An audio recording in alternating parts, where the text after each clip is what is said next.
¿Alguna vez te has preguntado por qué María Magdalena fue retratada durante siglos como una prostituta arrepentida?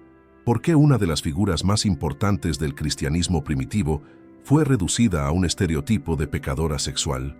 Y aquí viene lo más perturbador. Ningún evangelio canónico jamás la llamó prostituta. Ni Mateo, ni Marcos, ni Lucas, ni Juan, ninguno. Entonces, ¿de dónde salió esa narrativa? La respuesta te va a impactar porque lo que estás a punto de descubrir no es un error histórico accidental. Es el resultado de una manipulación sistemática y deliberada que comenzó hace más de 1400 años y que cambió para siempre la forma en que el mundo ve a una de las discípulas más cercanas a Jesús. Estamos hablando de una mujer que estuvo presente en los momentos más cruciales de la vida de Cristo, en su crucifixión, cuando los apóstoles huyeron aterrorizados, en su sepultura, cuando su cuerpo fue llevado a la tumba, y en su resurrección, cuando ella se convirtió en la primera testigo del evento más importante de toda la fe cristiana. Según el Evangelio de Juan, fue María Magdalena quien recibió el encargo directo de Jesús resucitado. Ve y dile a mis hermanos que he resucitado. No Pedro, no Juan, no Santiago. Fue ella. Y sin embargo, durante siglos, las iglesias la pintaron como una mujer de mala reputación, una pecadora que necesitaba ser rescatada, una figura menor en la historia sagrada. ¿Por qué? Porque según documentos históricos y evidencias preservadas en manuscritos antiguos, María Magdalena representaba algo que el sistema religioso emergente no podía tolerar. Una mujer con autoridad espiritual, con conocimiento directo de las enseñanzas de Jesús, con un papel de liderazgo que desafiaba las estructuras patriarcales que se estaban consolidando en los primeros siglos del cristianismo. Los textos antiguos revelan que ella no era simplemente una seguidora. Según las tradiciones preservadas en comunidades cristianas primitivas, María Magdalena era conocida como la apóstol de los apóstoles, un título que la colocaba en una posición de autoridad que incomodaba profundamente a los líderes eclesiásticos de la época. Y cuando descubras lo que realmente sucedió en el año 591 después de Cristo, cuando un papa tomó una decisión que alteraría la percepción de María Magdalena para los siguientes 14 siglos, todo comenzará a tener sentido, porque lo que vas a escuchar no es una teoría de conspiración moderna, son hechos documentados, sermones preservados, textos antiguos que sobrevivieron a la censura y evidencias arqueológicas que emergieron de las arenas de Egipto en el siglo XX. Lo que la Iglesia institucional intentó enterrar durante casi 2000 años está saliendo a la luz en nuestros días, y tal vez no sea casualidad que esto esté sucediendo ahora, en una época donde millones de personas en todo el mundo están cuestionando las narrativas oficiales, buscando respuestas más profundas y reconectándose con un cristianismo más auténtico, sin los filtros de poder y control que fueron impuestos a lo largo de los siglos. Entonces, si alguna vez sentiste que había algo profundamente incorrecto en la forma en que te contaron esta historia, si alguna vez intuiste que María Magdalena era mucho más de lo que te dijeron, prepárate, porque lo que estás a punto de descubrir va a validar esa inquietud que llevabas dentro de tu corazón. Y tal vez, solo tal vez, esta revelación sea exactamente lo que tu alma estaba buscando. Todo comenzó con un sermón pronunciado en el año 591 después de Cristo por el Papa Gregorio I, también conocido como Gregorio Magno. En ese sermón, el Papa hizo algo que cambiaría la historia para siempre. Fusionó a 3 mujeres diferentes en una sola persona. Tomó a María Magdalena, mencionada en Lucas 8:2, como una mujer de la cual Jesús expulsó 7 demonios. Tomó a María de Betania, la hermana de Lázaro y Marta, mencionada en Juan 11:12, quien ungió los pies de Jesús con perfume costoso. Y tomó a una mujer anónima descrita en Lucas 7:37-38, identificada simplemente como una pecadora de la ciudad, que también ungió los pies de Jesús. El Papa Gregorio declaró que estas 3 mujeres eran la misma persona, María Magdalena, la prostituta arrepentida. Pero aquí está el problema. Los evangelios canónicos jamás dicen eso. Si lees Lucas 7, encontrarás a la mujer pecadora anónima. Si continúas leyendo hasta Lucas 8:1-3, inmediatamente después, encontrarás a María Magdalena presentada como una persona completamente diferente, junto con otras mujeres que seguían a Jesús y sostenían económicamente su ministerio. Según el texto bíblico, María Magdalena no es identificada como prostituta. Es identificada como una mujer de recursos, una patrocinadora del ministerio de Jesús, alguien de quien fueron expulsados 7 demonios, lo cual, según los estudiosos de las tradiciones antiguas, podría referirse a una liberación espiritual profunda, no a inmoralidad sexual. María de Betania, por otro lado, aparece en el Evangelio de Juan como una mujer educada, contemplativa, que escuchaba las enseñanzas de Jesús sentada a sus pies, una posición reservada tradicionalmente para discípulos varones en la cultura judía de la época. Entonces, ¿por qué el Papa Gregorio fusionó intencionalmente a estas 3 mujeres? Según investigadores que han estudiado este sermón y su contexto histórico, la respuesta tiene que ver con poder y control. En el siglo VI, la Iglesia estaba consolidando su estructura patriarcal. Las mujeres que habían tenido roles de liderazgo en las primeras comunidades cristianas estaban siendo sistemáticamente marginadas, y María Magdalena representaba un problema. Ella era demasiado prominente en los textos sagrados para ser ignorada, pero demasiado poderosa en las tradiciones cristianas primitivas para ser tolerada. La solución fue simple pero devastadora: desacreditarla. Si María Magdalena podía ser transformada en una prostituta arrepentida, su autoridad espiritual quedaba anulada. Ya no era una apóstol con conocimiento directo de las enseñanzas de Jesús. Era simplemente una pecadora salvada por la gracia, cuya historia servía como ejemplo de redención, pero no como modelo de liderazgo espiritual. Y esta narrativa fue tan efectiva que perduró durante 1400 años, hasta 1969. Ese año, la Iglesia Católica finalmente revisó su posición oficial y reconoció que María Magdalena nunca fue prostituta, que la fusión de las 3 mujeres fue un error histórico, pero el daño ya estaba hecho. 14 siglos de arte, literatura, sermones, películas y tradición popular habían grabado en la conciencia colectiva la imagen de María Magdalena como la pecadora arrepentida. Y aquí viene la pregunta que debes hacerte. Si la Iglesia pudo cometer este error durante 1400 años, ¿qué más pudo haber sido manipulado, distorsionado o enterrado en la historia oficial del cristianismo? Estamos viviendo días en los que las profecías se están cumpliendo ante nuestros propios ojos, pero la mayoría aún camina en la oscuridad, atrapada en verdades incompletas que fueron cuidadosamente ocultadas a la humanidad durante siglos.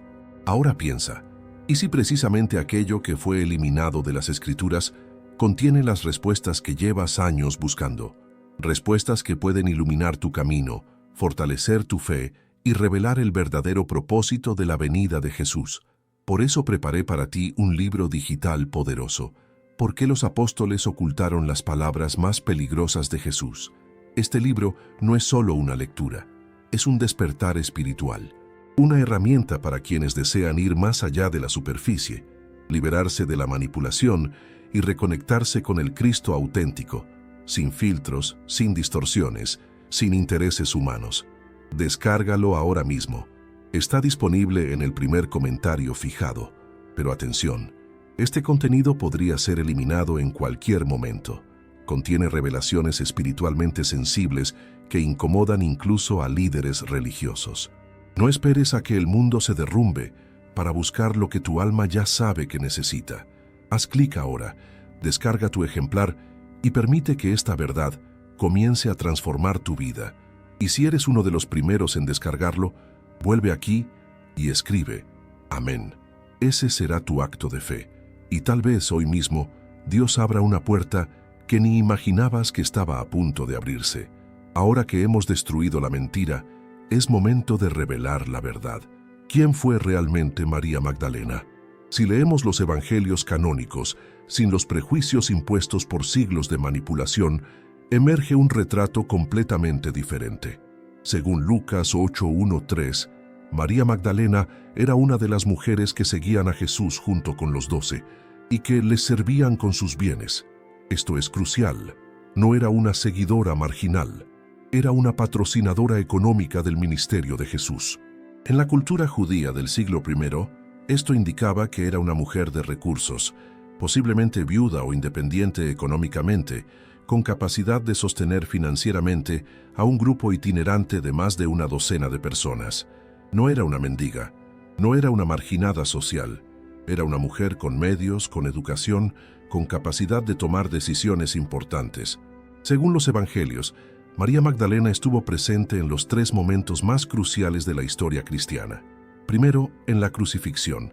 Mientras los apóstoles varones huyeron aterrorizados cuando arrestaron a Jesús, las mujeres se quedaron. Mateo 27, 55, 56, Marcos 15, 40, 41 y Juan 19, 25 coinciden. María Magdalena estuvo al pie de la cruz, observando hasta el final. En una época donde ser identificado como seguidor de un crucificado podía significar tu propia muerte, ella permaneció visible, valiente, fiel. Segundo, en la sepultura. Según Mateo 27, 61 y Marcos 15, 47, María Magdalena observó dónde colocaban el cuerpo de Jesús. Ella sabía exactamente dónde encontrar la tumba. No fue casualidad que llegara allí el domingo por la mañana. Tercero, y más importante, en la resurrección. Juan 20, 11, 18 relata el momento más extraordinario. María Magdalena es la primera persona que ve a Jesús resucitado. No Pedro, quien supuestamente era la roca sobre la cual se edificaría la iglesia. No Juan, el discípulo amado. Fue María Magdalena. Y aquí viene el detalle que la iglesia institucional nunca enfatiza. Jesús le da una misión específica. Según Juan 20, 17, Jesús le dice: «Ve a mis hermanos y diles, subo a mi Padre y a vuestro Padre, a mi Dios y a vuestro Dios». Esto es técnicamente una comisión apostólica. Un apóstol, según la definición bíblica, es alguien que fue enviado con un mensaje directo de Jesús. María Magdalena cumple perfectamente esa definición. Por eso, las tradiciones cristianas más antiguas, preservadas en comunidades de Siria y Egipto, la llamaban Apostola Apostolorum, la apóstol de los apóstoles, porque ella fue quien anunció a los apóstoles que Jesús había resucitado. Sin su testimonio, no habría cristianismo. Piénsalo, si ella no hubiera ido esa mañana a la tumba, si no hubiera visto al resucitado, si no hubiera corrido a anunciar a los demás lo que había presenciado, ¿quién habría sido el primero en dar testimonio? Toda la fe cristiana depende del testimonio de una mujer que durante 1400 años fue retratada como prostituta. Según los investigadores que han estudiado los manuscritos antiguos y las tradiciones preservadas en comunidades cristianas orientales, María Magdalena no solo era una testigo, era una maestra, una líder, una figura con autoridad espiritual reconocida en los primeros círculos cristianos. Y esto nos lleva a una pregunta inevitable. Si ella era tan importante, ¿por qué solo tenemos 4 menciones principales de ella en los evangelios canónicos? ¿Dónde están sus enseñanzas? ¿Dónde está su voz? ¿Dónde está su evangelio? Porque según los documentos descubiertos en el siglo XX en Egipto, ese evangelio existió y fue deliberadamente excluido del canon bíblico. ¿Alguna vez habías escuchado que María Magdalena era una patrocinadora económica del ministerio de Jesús, no una prostituta? Cuéntame en los comentarios. Me fascina conocer que tanto saben los verdaderos buscadores de la verdad como tú. Tu experiencia puede iluminar a otros que recién despiertan a estas revelaciones. En diciembre de 1945, un campesino egipcio llamado Muhammad Ali al-Samman estaba cavando cerca de un acantilado en Nag Hammadi, buscando fertilizante natural para sus cultivos. Lo que encontró cambió para siempre nuestra comprensión del cristianismo primitivo. Dentro de una jarra de cerámica sellada, enterrada hace más de 1600 años, había 52 textos antiguos escritos en copto, un idioma derivado del egipcio antiguo. Entre esos textos estaba el Evangelio de María Magdalena. No era una copia completa, faltaban las páginas 1 a 6 y las páginas 11 a 14, pero lo que sobrevivió es absolutamente revelador. Según este Evangelio, después de la resurrección, Los discípulos están confundidos y atemorizados, no saben qué hacer, no entienden completamente las enseñanzas que Jesús les dio, y es María Magdalena quien los consuela y les comparte enseñanzas privadas que Jesús le reveló. Pedro le pregunta: «Hermana, sabemos que el Salvador te amaba más que a las demás mujeres. Dinos las palabras del Salvador que recuerdas, las que tú conoces pero nosotros no, porque no las hemos escuchado». Aquí está la bomba. Jesús le reveló a María enseñanzas que no compartió con los demás discípulos. Según el texto, María comienza a explicar una visión que tuvo, enseñanzas sobre el ascenso del alma, sobre la naturaleza de la realidad espiritual, sobre cómo liberarse de las ataduras materiales. Pero entonces surge el conflicto. Andrés la interrumpe, diciendo: «Estas enseñanzas me parecen extrañas. ¿De verdad el Salvador habló en privado con una mujer y no abiertamente con nosotros?». Y luego viene Pedro, con una de las líneas más reveladoras de todo el texto. ¿Acaso habló el Salvador con una mujer sin que lo supiéramos y no de manera abierta? ¿Tenemos que cambiar nuestras costumbres y escuchar a esta mujer? ¿La prefirió a nosotros? Lee esa última pregunta de nuevo. ¿La prefirió a nosotros? Ahí está la herida del ego masculino que no puede tolerar que una mujer tenga acceso a conocimiento espiritual superior. Según el Evangelio, María llora por el ataque de Pedro, y entonces Levi, también conocido como Mateo, la defiende. «Pedro, siempre has sido impetuoso. Ahora te veo atacándola como si fuera un adversario. Si el Salvador la hizo digna, ¿quién eres tú para rechazarla? Ciertamente el Salvador la conoce muy bien, por eso la amó más que a nosotros. Detente aquí un momento. Este no es un texto inventado en la Edad Media. Según los expertos en manuscritos antiguos que han datado este evangelio, fue escrito probablemente en el siglo II, potencialmente basado en tradiciones orales del siglo I. Es tan antiguo como algunos de los textos que sí fueron incluidos en el canon bíblico. Entonces, ¿por qué fue excluido? Porque según los investigadores que han estudiado la formación del canon cristiano, este texto era inaceptable para las estructuras eclesiásticas que se estaban consolidando en los siglos III y IV, por varias razones. Primero, presentaba a una mujer como maestra espiritual con autoridad superior a los apóstoles varones.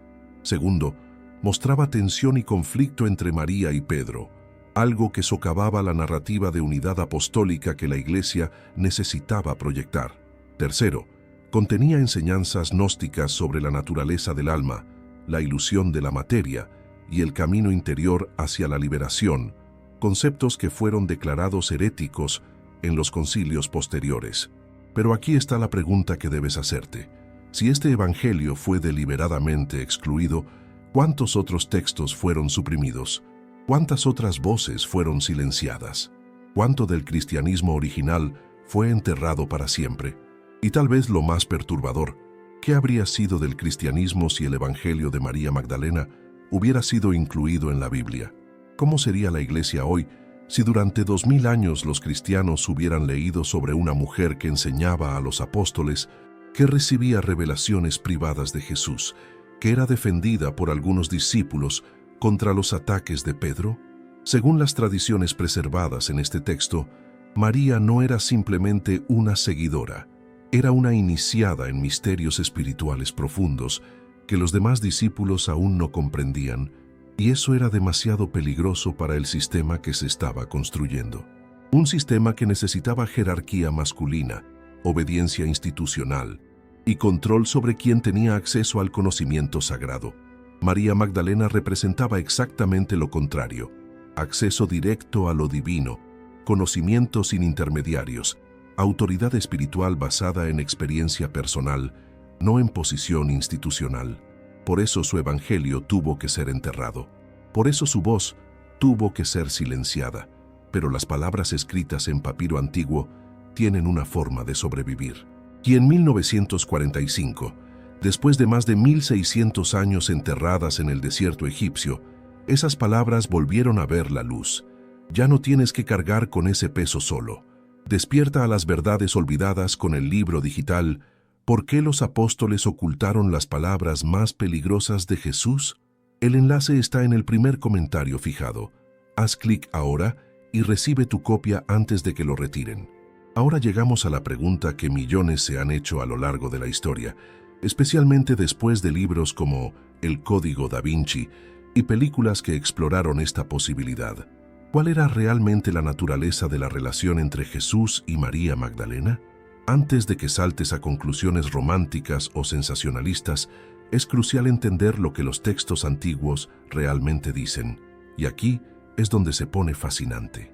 En el Evangelio de Felipe, otro texto descubierto en Nag Hammadi, hay una línea que ha generado siglos de debate. La compañera koinonos del Salvador es María Magdalena. El Salvador la amaba más que a todos los discípulos y solía besarla frecuentemente en la pi. Aquí hay un problema. El manuscrito está dañado justo en la parte donde dice dónde la besaba. Podría ser en la frente, en la mejilla, en la boca. No lo sabemos, pero lo que sí sabemos es la palabra griega utilizada, koinonos.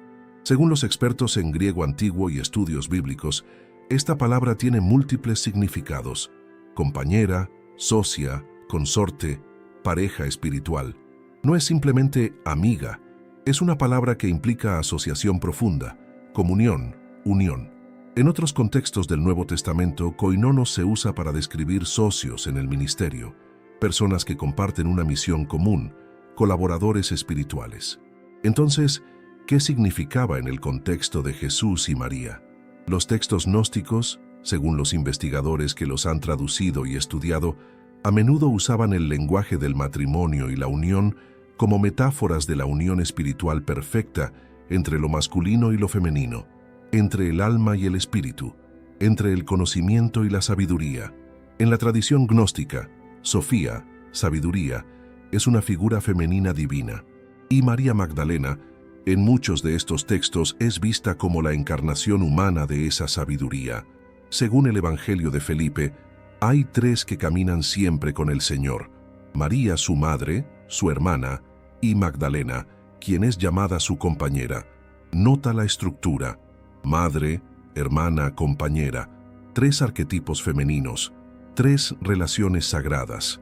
¿Era María Magdalena la esposa de Jesús en el sentido literal, terrenal? Los evangelios canónicos no lo dicen explícitamente, pero tampoco dicen que no lo fuera. Y aquí está el detalle fascinante. En la cultura judía del siglo I era extremadamente raro que un rabino de 30 años no estuviera casado. El matrimonio era considerado un mandamiento religioso. Un hombre no casado era visto con sospecha. Sin embargo, los evangelios canónicos nunca mencionan a una esposa de Jesús. ¿Por qué? Según algunos investigadores que han estudiado este silencio, hay dos posibilidades. Primera posibilidad: Jesús realmente no estaba casado, lo cual lo habría hecho extremadamente inusual para su época y cultura. Segunda posibilidad: Jesús sí estaba casado, pero esa información fue deliberadamente omitida o borrada de los textos que se convirtieron en el canon oficial. ¿Por qué borrarla? Porque según las tradiciones preservadas en textos como el Evangelio de Felipe, si Jesús y María eran compañeros en el sentido más profundo, ya sea espiritual, matrimonial o ambos, eso significaba que una mujer tenía acceso íntimo al conocimiento más profundo del Salvador. Y eso era inaceptable para una iglesia que en el siglo III y IV estaba sistemáticamente excluyendo a las mujeres del liderazgo, de la enseñanza, del sacerdocio. Pablo ya había escrito en 1 Corintios 14:34, las mujeres guarden silencio en las iglesias. 1 Timoteo 2:12 declaraba, no permito que la mujer enseñe ni que ejerza autoridad sobre el hombre. ¿Cómo podía la iglesia patriarcal naciente tolerar un texto que decía que el propio Jesús había elegido a una mujer como su compañera espiritual más cercana? No podía. Entonces, según los investigadores que han rastreado la supresión de estos textos, la solución fue triple. Primero, excluir del canon todos los evangelios que daban prominencia a María Magdalena. Segundo, transformar su imagen de apóstol y maestra en prostituta arrepentida. Tercero, eliminar cualquier sugerencia de intimidad especial entre ella y Jesús. Pero aquí está lo que no pudieron borrar completamente. Incluso en los evangelios canónicos, que fueron cuidadosamente editados y seleccionados, María Magdalena aparece como la figura femenina más importante después de María la Madre. Incluso después de siglos de manipulación, ella permanece como la primera testigo de la resurrección, la Apostola Apostolorum. Y en los textos que lograron sobrevivir enterrados en el desierto egipcio, emerge una imagen completamente diferente. Una mujer amada, respetada, enseñada, elevada por Jesús a un nivel que incomodaba profundamente a algunos de los discípulos varones.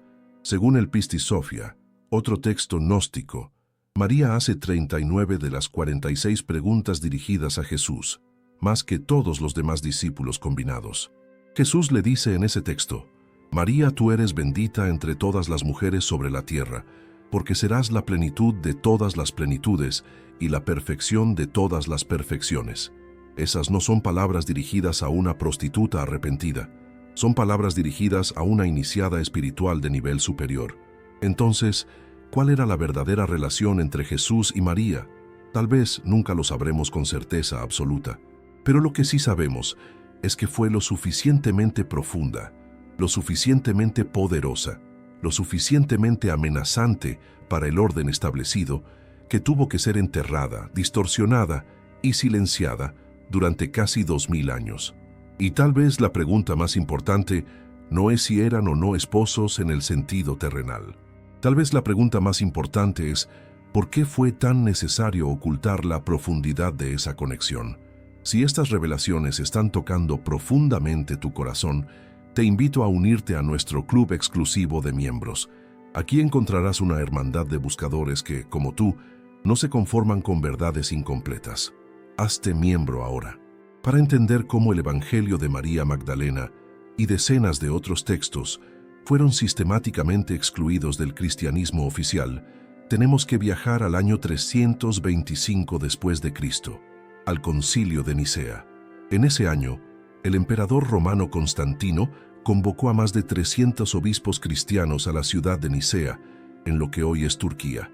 La pregunta oficial era teológica: definir la naturaleza de Cristo, su relación con Dios Padre, resolver disputas doctrinales. Pero según los documentos históricos preservados sobre este concilio, había una agenda política mucho más importante: unificar el cristianismo bajo una sola doctrina controlada por el imperio. Constantino acababa de convertirse al cristianismo, o al menos había declarado tolerancia hacia los cristianos después de siglos de persecución. Pero había un problema. El cristianismo de principios del siglo IV no era una religión unificada. Era un mosaico de comunidades, tradiciones, textos, interpretaciones diferentes. Había cristianos gnósticos que creían en el conocimiento interior directo. Había cristianos judíos que seguían las leyes mosaicas. Había cristianos que veneraban a María Magdalena como apóstol principal. Había comunidades lideradas por mujeres. Había docenas de evangelios, apocalipsis, hechos de apóstoles, cartas circulando en diferentes regiones. Y esto era caótico para un imperio que necesitaba control, jerarquía, uniformidad. Según los registros históricos del concilio, Constantino necesitaba que todos los cristianos creyeran lo mismo, rezaran lo mismo, siguieran la misma autoridad. Y para lograr eso, según los investigadores que han estudiado este proceso, fue necesario, primero, definir una doctrina oficial y declarar heréticas todas las demás. Segundo, seleccionar qué textos serían considerados palabra de Dios y cuáles serían rechazados. Tercero, establecer una jerarquía eclesiástica con autoridad centralizada. En Nicea, según las crónicas que sobrevivieron, se tomaron decisiones que cambiarían el cristianismo para siempre. Se estableció el credo niceno, definiendo la naturaleza de Cristo como consustancial con el Padre, una fórmula teológica que excluía interpretaciones gnósticas arrianas. En Nicea, según las crónicas que sobrevivieron, se tomaron decisiones que cambiarían el cristianismo para siempre. Se estableció el credo niceno, definiendo la naturaleza de Cristo como consustancial con el Padre, una fórmula teológica que excluía interpretaciones gnósticas, arrianas y otras variantes del cristianismo primitivo. Pero lo más importante para nuestra historia es lo que sucedió con los textos sagrados. Aunque el proceso formal de canonización del Nuevo Testamento tomaría varias décadas más, según los investigadores que han estudiado los documentos de la época, en Nicea se establecieron los criterios para determinar qué textos serían considerados inspirados por Dios y cuáles serían rechazados. Los criterios oficiales, según las tradiciones preservadas, incluían, primero, apostolicidad. El texto debía atribuirse a un apóstol o a alguien cercano a los apóstoles. Segundo, ortodoxia. El texto debía concordar con la doctrina que ahora se consideraba correcta. Tercero, uso universal. El texto debía ser ampliamente aceptado en las iglesias principales. Pero aquí está el problema que los estudiosos contemporáneos han señalado. Estos criterios eran circulares. ¿Cómo determinar qué es ortodoxo si aún se está definiendo la ortodoxia?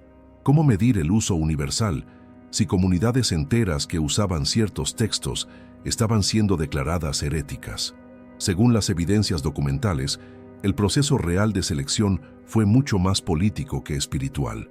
Los textos que empoderaban a mujeres fueron sistemáticamente rechazados. Los textos que enseñaban acceso directo a Dios sin intermediarios eclesiásticos fueron declarados heréticos.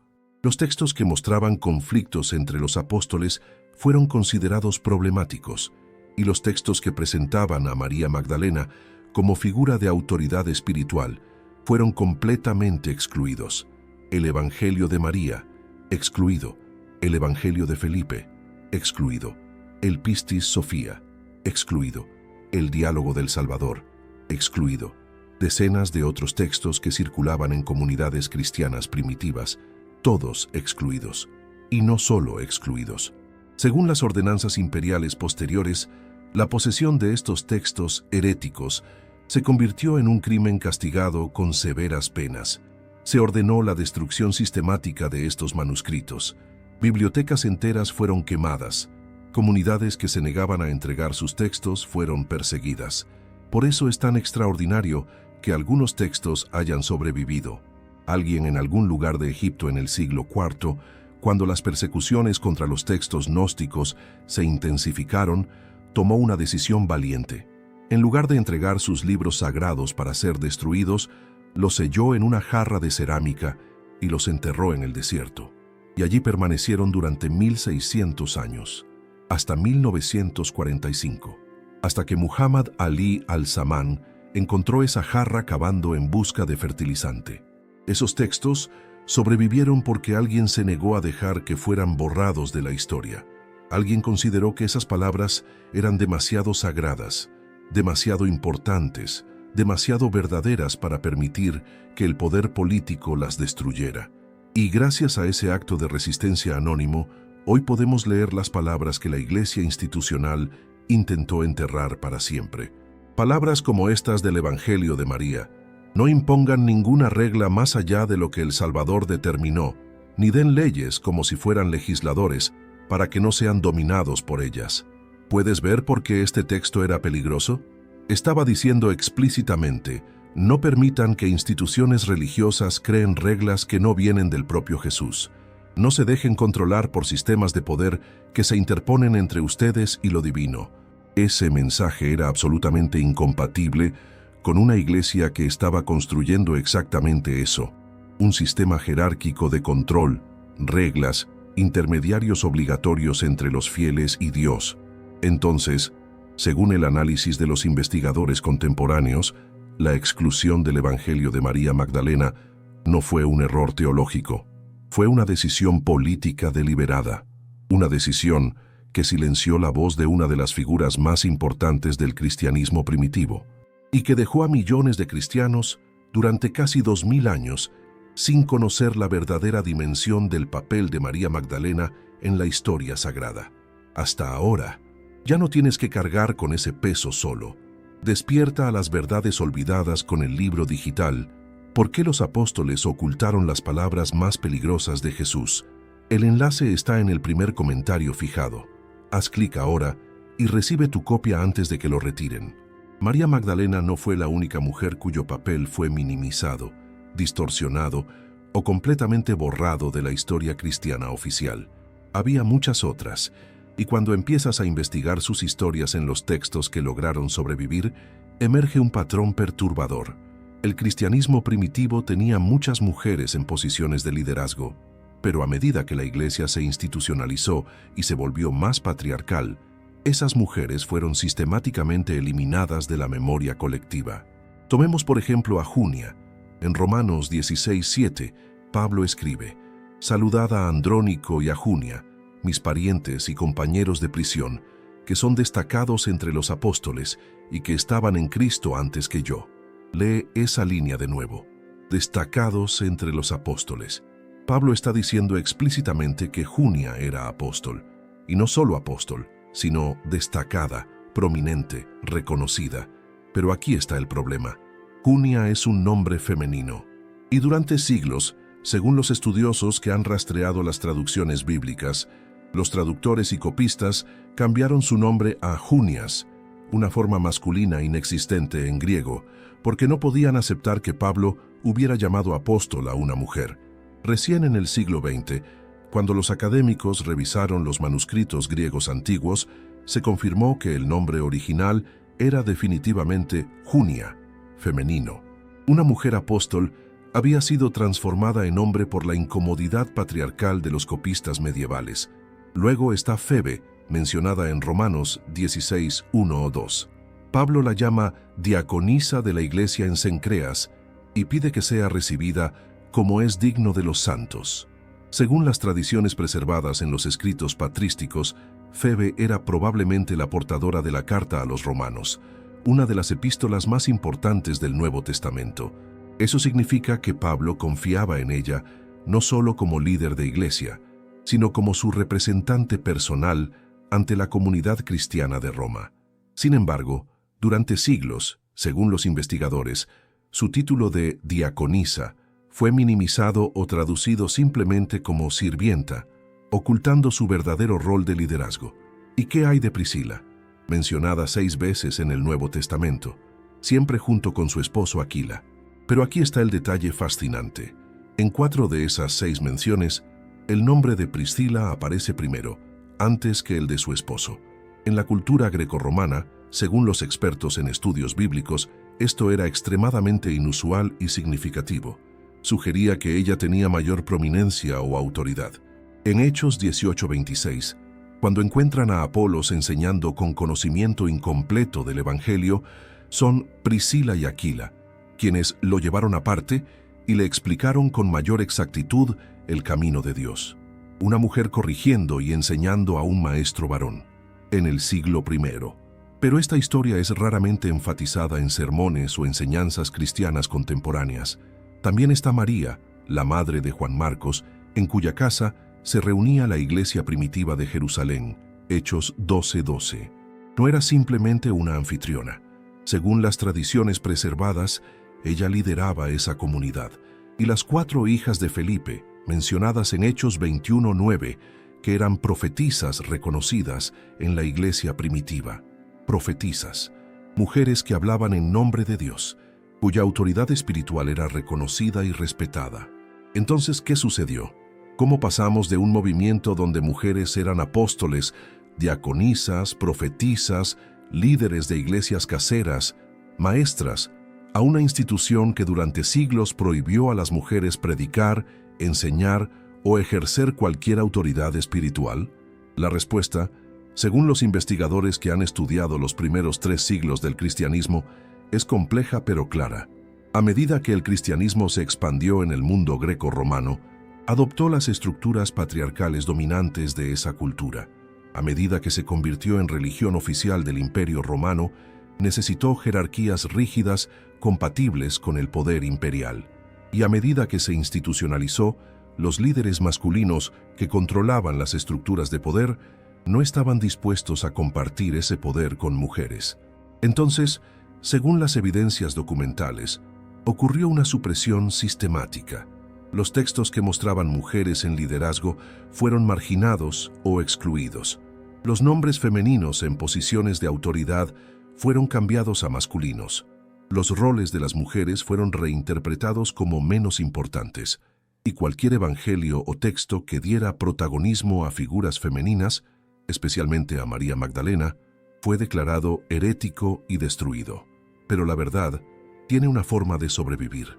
En las grietas de los manuscritos antiguos, en las tradiciones orales de comunidades marginales, en los textos enterrados en el desierto y en la intuición de millones de personas que siempre sintieron que había algo profundamente incorrecto en la exclusión sistemática del 50% de la humanidad de los roles de liderazgo espiritual.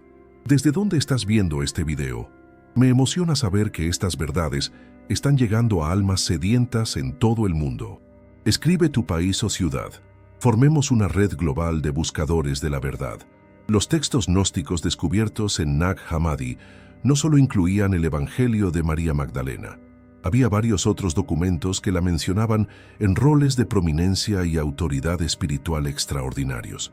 Y cuando los lees juntos, emerge un retrato radicalmente diferente de la María Magdalena que la tradición oficial nos presentó durante siglos. Tomemos el Pistis Sophia, uno de los textos gnósticos más extensos que sobrevivieron. Este documento, preservado en un códice copto del siglo IV, pero probablemente basado en tradiciones del siglo II, presenta diálogos entre Jesús resucitado y sus discípulos. Y aquí está lo asombroso. Según el conteo de los estudiosos que han analizado este texto, María Magdalena hace 39 de las 46 preguntas dirigidas a Jesús. 39 de 46. Eso significa que ella participa más que todos los demás discípulos combinados. Pedro hace 6 preguntas, Juan hace 1. Los demás apenas aparecen. Y las preguntas de María no son simples o superficiales. Según el texto, son profundas investigaciones sobre la naturaleza de la realidad espiritual, el destino del alma, los misterios del cosmos, el camino de la salvación. Jesús responde a sus preguntas con enseñanzas extensas y complejas.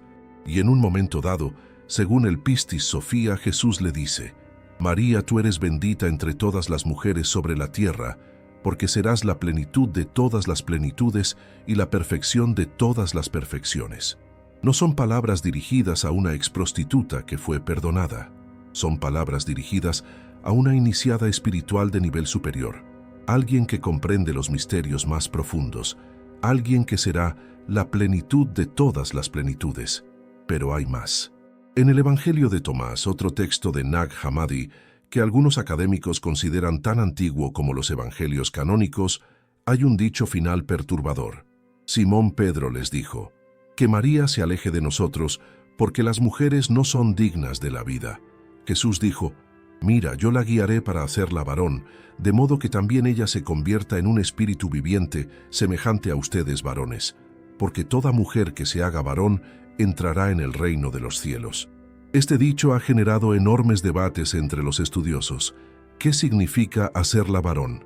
Según los investigadores que han estudiado el pensamiento gnóstico, esta frase debe entenderse en contexto simbólico, no literal. En la cosmología gnóstica, según las tradiciones preservadas en estos textos, lo masculino representaba el espíritu activo, lo divino, lo completo. Lo femenino representaba la materia pasiva, lo terrenal, lo incompleto. Cuando Jesús dice que hará a María varón, según esta interpretación, está diciendo que la elevará a un estado de plenitud espiritual, que trascenderá las limitaciones de la existencia material. No es una declaración de que las mujeres biológicas son inferiores. Es una declaración de que María alcanzará un estado espiritual superior, pero incluso esta interpretación revela la tensión que existía en las comunidades cristianas primitivas respecto al papel de las mujeres. Pedro, según este texto, quiere excluir a María. Jesús la defiende y la eleva. Este patrón se repite una y otra vez en los textos gnósticos. En el Diálogo del Salvador, otro documento de Nag Hammadi, María es descrita como la mujer que conoció el todo, no una parte, no un fragmento, el todo. Según este texto, ella hizo observaciones que asombraron a los demás discípulos por su profundidad. En la Sofía de Jesucristo, María formula preguntas que revelan comprensión teológica avanzada. En el Evangelio de los egipcios, las tradiciones preservadas la asocian con Sofía, sabiduría, la figura femenina divina central en el pensamiento gnóstico. Hay una conexión consistente en estos textos entre María Magdalena y Sofía, y esto es profundamente significativo. Según la teología gnóstica preservada en estos documentos, Sofía es la sabiduría divina que descendió al mundo material para traer conocimiento y liberación a la humanidad. María Magdalena en estos textos es vista como la encarnación humana de esa sabiduría divina. Por eso Jesús la amaba más que a todos los discípulos, según el Evangelio de Felipe. No era favoritismo personal, era reconocimiento de sabiduría espiritual. Por eso ella podía enseñar a los apóstoles después de la resurrección según el Evangelio de María, porque tenía acceso a un nivel de conocimiento que ellos aún no habían alcanzado. Y por eso era tan amenazante para las estructuras patriarcales que se estaban consolidando en la iglesia institucional. Porque si una mujer podía ser la que conoció el todo, si una mujer podía ser la plenitud de todas las plenitudes, si una mujer podía enseñar a los apóstoles y formular las preguntas más profundas sobre los misterios divinos, entonces todas las justificaciones para excluir a las mujeres del liderazgo espiritual se derrumbaban. Por eso estos textos fueron declarados heréticos, por eso fueron perseguidos, quemados, enterrados, porque la imagen de María Magdalena que presentaban era incompatible con el cristianismo patriarcal que se estaba construyendo. Pero esos textos sobrevivieron, y ahora, después de casi 2000 años, estamos redescubriendo a la María Magdalena que la Iglesia intentó borrar. La maestra, la sabia, la iniciada, la apóstol, la mujer que conoció el todo. Ya no tienes que cargar con ese peso solo. Despierta a las verdades olvidadas con el libro digital. ¿Por qué los apóstoles ocultaron las palabras más peligrosas de Jesús? El enlace está en el primer comentario fijado.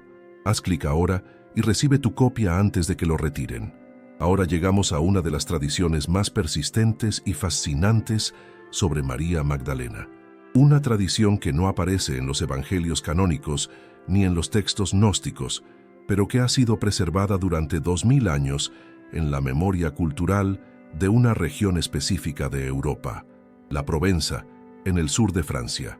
Según las leyendas preservadas en esta región, después de la crucifixión y resurrección de Jesús, María Magdalena, junto con otras figuras del círculo íntimo de Cristo, tuvo que huir de Jerusalén. Las persecuciones contra los seguidores de Jesús se intensificaban. El peligro era real e inmediato. Entonces, según estas tradiciones, María Magdalena embarcó en un viaje peligroso hacia el occidente. El relato tradicional cuenta que llegó a las costas de la Provenza, a un lugar que hoy se conoce como Sainte-Marie de la Mer, junto con otras mujeres del círculo de Jesús, María Salomé, María Jacobé y, según algunas versiones, Sara la egipcia. ¿Es esta historia históricamente verificable? Los investigadores académicos son escépticos. No hay documentación contemporánea que confirme el viaje, pero aquí está lo fascinante. La tradición es antigua, persistente y está profundamente arraigada en la cultura de la región. La primera mención escrita que sobrevivió data del siglo IX, pero según los estudiosos de las tradiciones orales, las leyendas locales podrían ser mucho más antiguas, y hay elementos en estas tradiciones que merecen atención seria. Según las leyendas provenzales, después de llegar a las costas francesas, María Magdalena se retiró a una gruta en las montañas de Sainte-Baume. Allí, según el relato, vivió durante 33 años en contemplación, ayuno y oración. La gruta todavía existe. Está a unos 900 metros de altura en un acantilado escarpado. Es un lugar de peregrinación que ha sido visitado por millones de personas durante siglos. Reyes, papas, santos, cruzados, todos peregrinaron a esta gruta para honrar a María Magdalena. Y en la ciudad cercana de Saint-Maximin-la-Sainte-Baume, según las tradiciones locales, están preservadas las reliquias de María Magdalena, incluyendo su cráneo. En 1279, según los registros históricos, Carlos II de Anjou ordenó excavaciones en la cripta de la basílica. Se descubrió un sarcófago antiguo con inscripciones que identificaban los restos como pertenecientes a María Magdalena. Los huesos fueron examinados. El cráneo mostraba señales de haber sido preservado con técnicas compatibles con el siglo I. ¿Prueba esto que María Magdalena realmente viajó a Francia? No definitivamente, pero prueba que durante siglos, comunidades cristianas en esta región creyeron firmemente en su presencia allí. Y aquí está el elemento más intrigante de todas estas tradiciones provenzales: la conexión con las Madonas negras. En toda la región de la Provenza y áreas circundantes hay docenas de estatuas de vírgenes negras, figuras marianas con rostros y manos oscuros. Según algunos investigadores que han estudiado estas imágenes, muchas de estas Madonas negras no representan originalmente a María, la Madre de Jesús, sino a María Magdalena, y la piel oscura, según estas teorías, podría estar conectada con tradiciones antiguas que asociaban a María Magdalena con Egipto, con la sabiduría africana, con cultos mistéricos precristianos de diosas oscuras. Hay algo más. En Sainte-Marie de la Mer, el lugar donde, según la tradición, María Magdalena llegó por primera vez a Francia, hay una festividad anual cada 24 y 25 de mayo. Es una celebración en honor a Sara la Negra, Sara la Cali según la tradición gitana. Y aquí la historia se vuelve aún más fascinante, porque según las tradiciones romaníes que han sido preservadas por siglos, Sara no era simplemente una sirvienta que acompañaba a las Marías en su viaje. Sara era la hija de Jesús y María Magdalena, la heredera del linaje sagrado, la portadora de la sangre de Cristo en la tierra, y los gitanos, según sus propias tradiciones, se consideran los guardianes de ese secreto, los protectores de Sara, los preservadores de una verdad que la Iglesia oficial no podía tolerar. Cada año, decenas de miles de gitanos de toda Europa peregrinan a Sainte-Marie de la Mer para honrar a Sara la Negra. Llevan su estatua desde la cripta de la iglesia hasta el mar, en una procesión que mezcla elementos cristianos con tradiciones romaníes antiguas.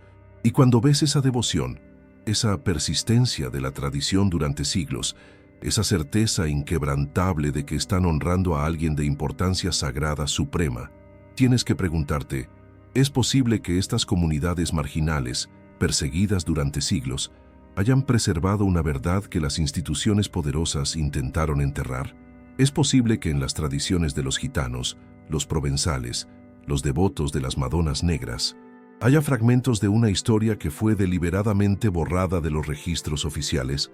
No lo sabemos con certeza, pero lo que sí sabemos es que algo extraordinario sucedió en esta región de Francia, algo tan poderoso que generó devociones que persisten hasta hoy, 2000 años después. Algo que conecta a María Magdalena, a Sara la Negra, a las Madonas oscuras, a los gitanos, a una cadena ininterrumpida de resistencia cultural contra la narrativa oficial. Y tal vez esa resistencia, esa preservación obstinada de tradiciones alternativas, sea en sí misma una forma de testimonio, un testimonio de que la verdad, incluso cuando es enterrada, silenciada, perseguida, encuentra formas de sobrevivir en las leyendas, en las grutas, en las peregrinaciones anuales, en la memoria de los marginados, esperando el momento en que pueda emerger de nuevo a la luz. ¿Has sentido alguna vez que la historia oficial de María Magdalena estaba incompleta, que había algo más que no te contaron? Comparte tu intuición en los comentarios. Quiero saber qué resonó en tu corazón antes incluso de escuchar estas revelaciones. Vamos ahora al corazón del misterio más prohibido de todos, Sara la Negra, Sara la Cali. Según las tradiciones romaníes que han sido transmitidas oralmente durante siglos de generación en generación, Sara no era una sirvienta, ni una compañera ocasional en el viaje a Francia. Sara era la hija de Jesús y María Magdalena, la heredera directa del linaje de Cristo, la portadora física de la sangre sagrada en la tierra. Y los gitanos se consideran a sí mismos los guardianes eternos de ese secreto, los protectores de su memoria, los custodios de una verdad que las instituciones religiosas poderosas no podían tolerar. ¿De dónde viene esta tradición? Es difícil rastrear orígenes precisos en culturas que transmiten sus conocimientos más sagrados oralmente, no por escrito, pero lo que sabemos es que las comunidades romaníes han venerado a Sara la Cali con una devoción inquebrantable durante siglos. Cada año, el 24 y 25 de mayo, decenas de miles de gitanos de toda Europa convergen en el pequeño pueblo de Sainte-Marie-de-la-Mer, en la Provenza francesa. Vienen en caravanas, en familias multigeneracionales, manteniendo una tradición que sus ancestros mantuvieron antes que ellos, y los ancestros de sus ancestros antes de eso. Llegan a la iglesia fortificada donde, en la cripta oscura, se encuentra la estatua de Sara, Sara la Negra, con su rostro oscuro, sus ropas adornadas con joyas y telas donadas por devotos, sus ojos que miran desde la penumbra. Los peregrinos tocan su estatua, dejan ofrendas, encienden velas, rezan con una intensidad que habla de algo mucho más profundo que devoción religiosa convencional. Según los antropólogos que han estudiado estas peregrinaciones, hay elementos en el culto a Sara que no son completamente cristianos. Hay resonancias de tradiciones más antiguas, de cultos a diosas negras, de veneración a figuras femeninas divinas que preceden al cristianismo. Pero para los romaníes, según sus propias tradiciones orales, Sara es específicamente la hija de Jesús y María Magdalena. Y aquí es donde la historia se vuelve fascinante y perturbadora a la vez. Si Sara era realmente la hija de Jesús, eso significa varias cosas. Primero, que Jesús tuvo descendencia biológica, que su linaje no terminó en la cruz, que hay herederos directos de su sangre que caminaron por la tierra. Segundo, que esa descendencia fue deliberadamente ocultada por la Iglesia institucional, porque un heredero directo de Jesús representaría una amenaza a la autoridad eclesiástica basada en sucesión apostólica elegida, no en linaje sanguíneo. Tercero, que María Magdalena no solo era la compañera espiritual de Jesús, sino su esposa en el sentido más completo de la palabra, y madre de su hija. Ahora seamos claros sobre el estado académico de estas afirmaciones. No hay evidencia histórica definitiva que pruebe que Jesús y María Magdalena tuvieron una hija llamada Sara. Los evangelios canónicos no lo mencionan. Los evangelios gnósticos descubiertos en Nag Hammadi no lo mencionan explícitamente. No hay documentos contemporáneos del siglo I que registren este hecho. Pero aquí está lo que también es cierto. La ausencia de evidencia no es evidencia de ausencia. Y hay varias razones por las cuales, si Jesús hubiera tenido descendencia, esa información habría sido deliberadamente suprimida. Según el análisis de investigadores que han estudiado la formación de la Iglesia institucional, un heredero directo de Jesús habría representado un desafío fundamental a la estructura de poder emergente. Si el cristianismo se basaba en la autoridad transmitida por elección divina a Pedro y los apóstoles, ¿qué sucedía si había un heredero sanguíneo directo de Cristo? ¿Quién tendría más autoridad legítima? ¿El Papa, supuestamente sucesor de Pedro, o la descendencia directa de Jesús? Esta tensión habría sido insostenible para una iglesia que estaba construyendo su poder sobre jerarquías eclesiásticas, no sobre linajes sanguíneos. Entonces, si existía descendencia de Jesús, según esta línea de razonamiento, tenía que ser negada, ocultada, perseguida, si era necesario. Y aquí es donde las tradiciones romaníes se vuelven aún más significativas. Los gitanos han sido históricamente uno de los pueblos más perseguidos de Europa. Durante siglos fueron esclavizados, expulsados, masacrados. Durante el Holocausto nazi, entre 200.000 y 500.000 romaníes fueron asesinados en el Porrajmos, el intento de genocidio que es mucho menos conocido que el Holocausto judío. Y sin embargo, a través de todas estas persecuciones, a través de todos estos intentos de destruir su cultura, los romaníes preservaron sus tradiciones, incluyendo su devoción a Sara la Negra, incluyendo su creencia de que son los guardianes del linaje sagrado de Cristo. ¿Por qué una comunidad preservaría durante siglos una tradición que solo les traía más persecución?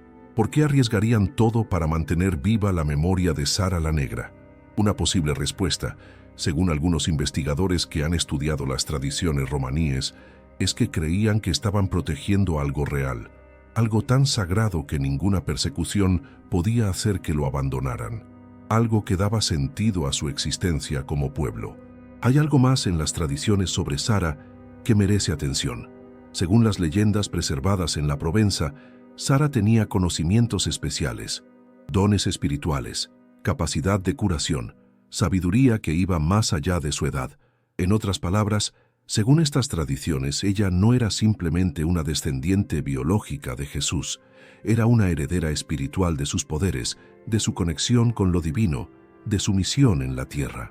Y si esto es verdad, o incluso si las comunidades que preservaron estas tradiciones creían que era verdad, entonces Sara representaba algo extraordinario, la continuación física y espiritual de la presencia de Cristo en el mundo, no a través de una iglesia institucional, no a través de jerarquías eclesiásticas, sino a través de un linaje sanguíneo real, vivo, caminando entre la humanidad. Esto habría sido intolerable para las estructuras de poder religioso. Por eso, según esta línea de investigación, Sara tuvo que ser ocultada, su existencia negada, su madre transformada en prostituta para desacreditar cualquier sugerencia de que hubiera sido la esposa de Jesús y madre de su descendencia. Y las comunidades que preservaron su memoria, principalmente los romaníes, fueron marginadas, perseguidas, consideradas heréticas, peligrosas, portadoras de conocimientos prohibidos. Pero a pesar de todo, la tradición sobrevivió. Cada 24 de mayo, la estatua de Sara es sacada de la cripta de la iglesia de Saintes-Maries-de-la-Mer. Los gitanos la cargan en procesión hacia el mar. La llevan hasta las olas, repitiendo simbólicamente su llegada a las costas de Francia hace 2000 años. Y mientras cantan, rezan, lloran, celebran, están haciendo algo profundamente subversivo. Están afirmando que existe una línea directa de conexión con lo divino que no pasa por Roma, que no requiere permiso eclesiástico, que no necesita intermediarios institucionales. Están diciendo que lo sagrado puede vivir en los márgenes, en los perseguidos, en los que fueron declarados impuros por las estructuras de poder. Están preservando la memoria de una mujer, Sara, que según sus tradiciones llevaba en sus venas la sangre de Cristo, y están esperando el día en que la verdad completa pueda ser revelada sin miedo, esperando el momento en que el mundo esté listo para escuchar que María Magdalena no fue prostituta, sino esposa, que su papel no fue marginal, sino central, que su evangelio no fue herético, sino auténtico, y que su hija, si existió, fue deliberadamente borrada de la historia para proteger el poder de una institución que no podía tolerar la competencia de un linaje sagrado real. ¿Es esta historia verdadera en el sentido histórico más estricto? No lo sabemos con certeza absoluta. Los académicos mainstream la consideran leyenda, no historia documentada. Pero aquí está lo que es innegable. Millones de personas durante siglos han creído en esta tradición con una convicción que desafía la persecución. Han preservado esta memoria a través de generaciones, arriesgando sus vidas, manteniendo viva una llama que las autoridades religiosas intentaron apagar. Y en una época donde estamos redescubriendo tantas verdades que fueron deliberadamente ocultadas, desde los evangelios gnósticos hasta el verdadero papel de María Magdalena como apóstol, tal vez sea tiempo de preguntarnos, ¿qué más fue enterrado? ¿Qué otras verdades sobreviven en los márgenes, en las tradiciones de los perseguidos, en las memorias de comunidades que se negaron a olvidar? Y tal vez lo más importante, ¿estamos listos para escuchar? Ahora que hemos recorrido toda esta historia, desde la mentira papal del siglo VI hasta las tradiciones ocultas sobre Sara la Negra, es momento de hacer la pregunta más importante de todas. ¿Por qué importa todo esto? ¿Por qué fue tan necesario enterrar a María Magdalena, distorsionar su imagen, suprimir sus enseñanzas, negar su papel central en el cristianismo primitivo? La respuesta va mucho más allá de la política de género o las luchas de poder eclesiástico. Tiene que ver con el mensaje mismo que María Magdalena representaba, un mensaje que era fundamentalmente incompatible con el tipo de cristianismo institucional que se estaba construyendo en los siglos III, IV y V. Según los evangelios gnósticos que llevan su nombre y que la mencionan prominentemente, María Magdalena enseñaba algo radical, que la salvación viene del conocimiento interior directo, no de la obediencia a instituciones externas. En el Evangelio de María, cuando ella comparte las enseñanzas privadas de Jesús con los discípulos, habla de un camino de ascenso espiritual que depende de la transformación interior del individuo. No menciona necesidad de sacerdotes. No habla de sacramentos obligatorios, No establece jerarquías religiosas. Según el texto, Jesús le enseñó que el reino de los cielos está dentro de vosotros. Esta frase también aparece en Lucas 17:21 en los evangelios canónicos. El reino de Dios está entre vosotros, o dentro de vosotros, dependiendo de la traducción. Pero mira lo que esto significa.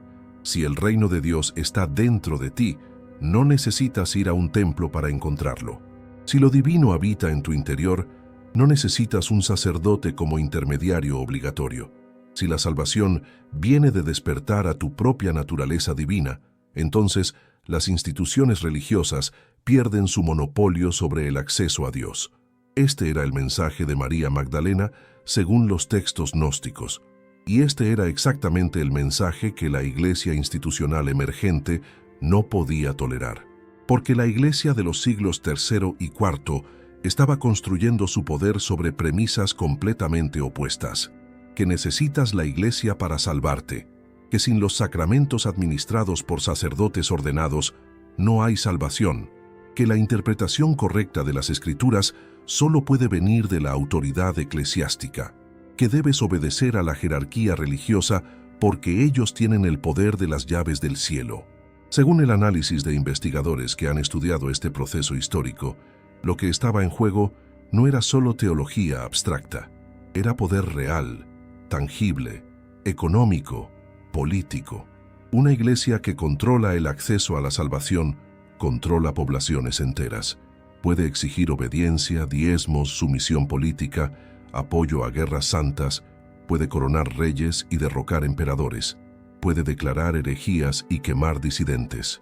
Pero ese poder depende completamente de que la gente crea que la institución es necesaria, que sin ella estás perdido, que el camino a Dios pasa obligatoriamente por sus puertas.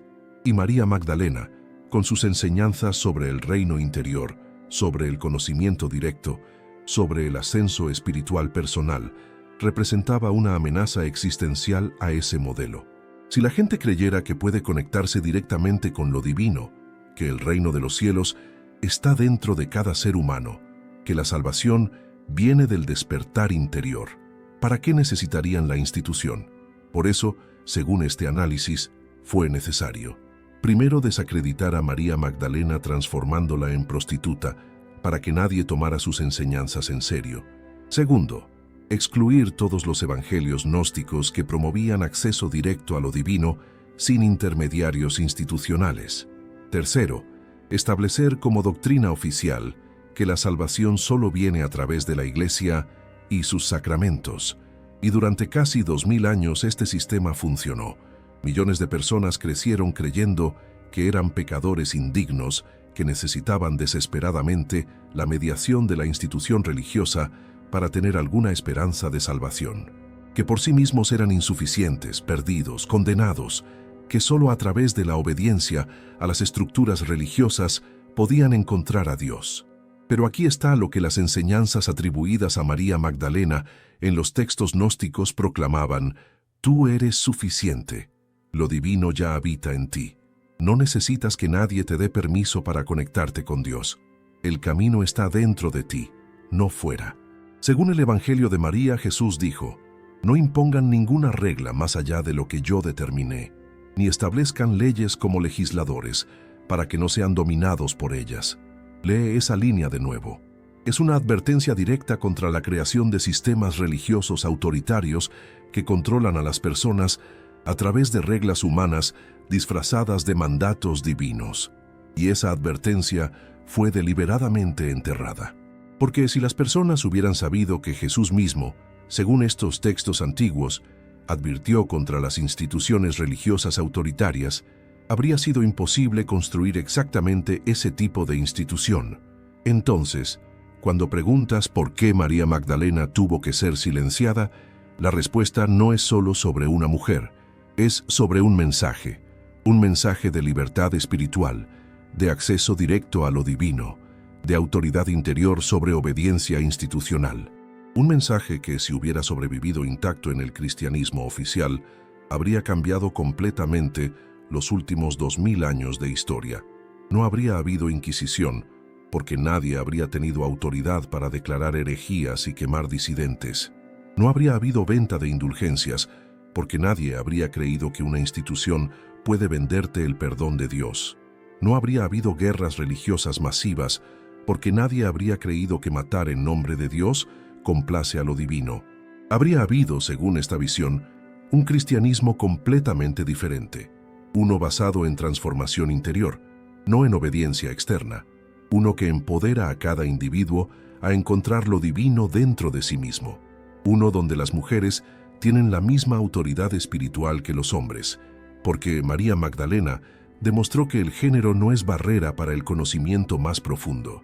Y tal vez, solo tal vez, estamos viviendo en el momento histórico donde ese mensaje puede finalmente ser recuperado, donde los textos enterrados en el desierto emergen de nuevo, donde la voz de María Magdalena puede ser escuchada después de 2 milenios de silencio forzado, donde millones de personas están despertando a la verdad de que lo divino no está encerrado en instituciones humanas, sino que fluye libremente a través de cada alma que se abre a recibirlo. Y si eso te resuena en lo profundo de tu ser, si algo en tu corazón se agita al escuchar estas palabras, tal vez es porque siempre supiste esta verdad. Tal vez es porque la voz de María Magdalena nunca fue realmente silenciada.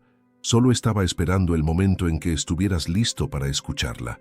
Hemos llegado al final de este viaje extraordinario a través de una de las historias más censuradas del cristianismo, pero en realidad no es un final, es un comienzo. Porque ahora que conoces la verdad sobre María Magdalena, ahora que has visto cómo fue deliberadamente transformada de apóstol en prostituta, de maestra en pecadora, de compañera íntima de Jesús en figura marginal, tienes una decisión que tomar. Puedes ignorar todo lo que has escuchado. Puedes decir que son solo teorías, especulaciones, historias sin suficiente evidencia académica. Puedes volver a la comodidad de las narrativas oficiales que te han contado toda tu vida. O puedes hacer algo diferente. Puedes permitir que esta revelación te transforme. Puedes reconocer que tu intuición estaba correcta cuando sentías que algo no cuadraba en la historia oficial. Puedes aceptar que durante siglos te ocultaron verdades cruciales sobre los orígenes de tu fe. Y puedes decidir, desde este momento, buscar un camino más auténtico. Porque eso es lo que María Magdalena representa en última instancia. Autenticidad espiritual, sin filtros institucionales. Acceso directo a lo divino, sin intermediarios obligatorios.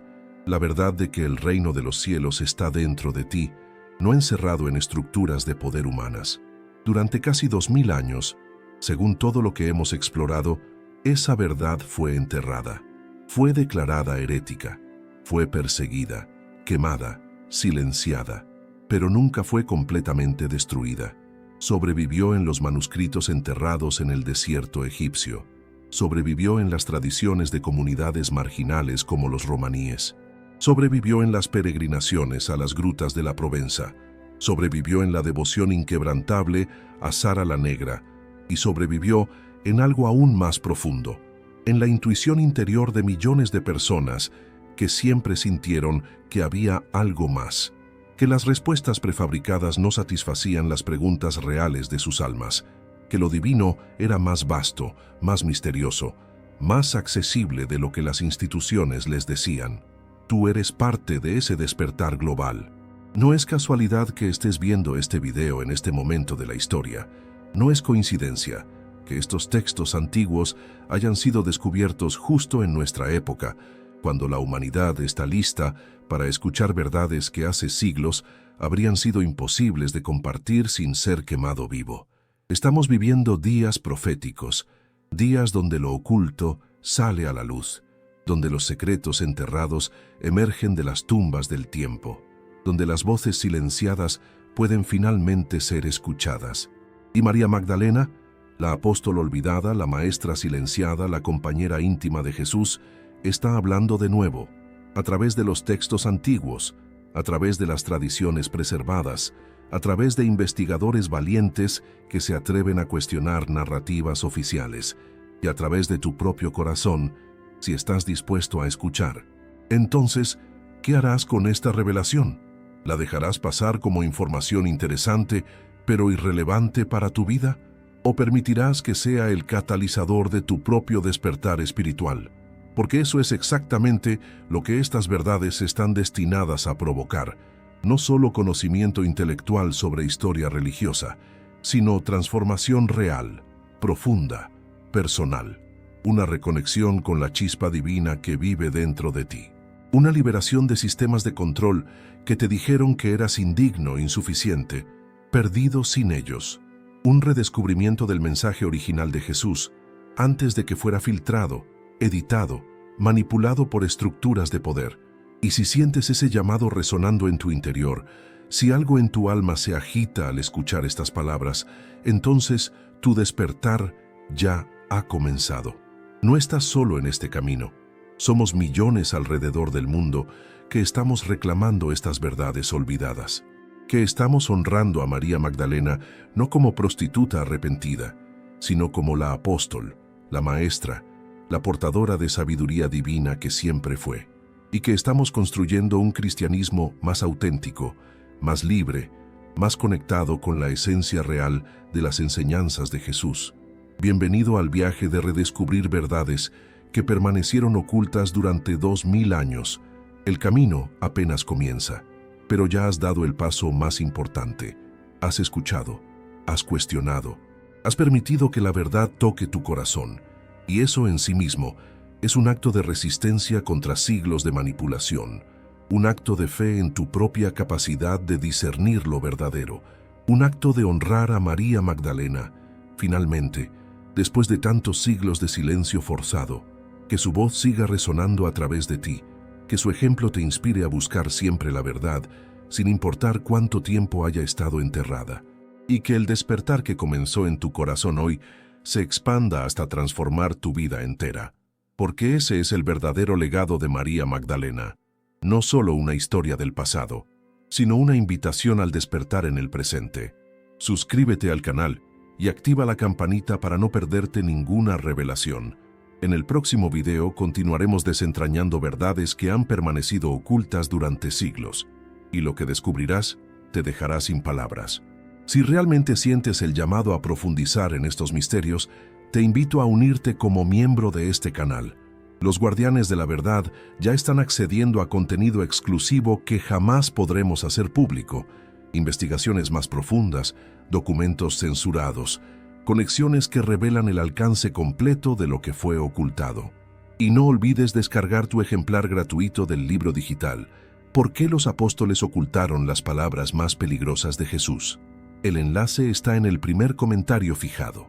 Este libro cambiará para siempre tu comprensión del cristianismo original, pero debes actuar ahora, porque este tipo de contenido puede ser eliminado en cualquier momento.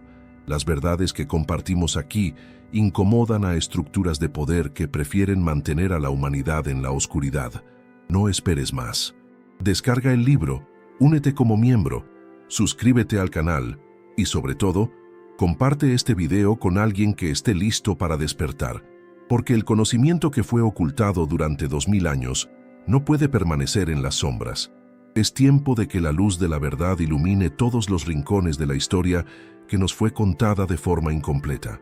Gracias por acompañarme en este viaje extraordinario. Gracias por tu valentía al cuestionar. Gracias por tu apertura al escuchar. Y gracias por ser parte de este despertar global. Nos encontraremos en el próximo video, donde continuaremos excavando las verdades más profundas que la historia intentó enterrar. Hasta entonces, que la sabiduría de María Magdalena, la apóstol de los apóstoles, la mujer que conoció el todo, guíe tu camino. Amén.